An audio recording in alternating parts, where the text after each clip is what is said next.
You're here to find modern screen door alternatives. Your time is valuable, so let's not waste it talking about the crap you find on Temu or Amazon, like magnetic screen curtains. There are so many new choices we have to separate by category. Let's start with front door screens. You can go one of two ways.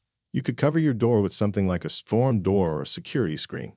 Security screens come in lots of styles and designs, but they are only truly secure if you cover each and every door and window in your house. The other way is the opposite, an invisible screen door. You won't change the look of your house, and if you buy a good quality one, they will be effortless to use. They're when you need them, but out of sight when you don't. The same retractable screen option works for sliding doors as well. Gone are the days of fighting with your screen door track. Extremely easy to use. You'll wonder why anyone fights with their sliding screen doors. Your porch is a big opening. In the old days, you have to screen it in with panels and then have a traditional swinging door to slam shut. Now you can use a motorized retractable porch screen and have a bug-free, even shaded room with the touch of a button. What if you have a giant modern door?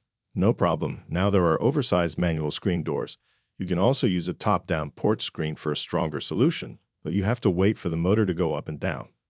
The best answer is Apollo's motorized screen door solution. It's one of a kind, and the most modern solution in this video. Apollo Screen and Shade. Don't forget to subscribe.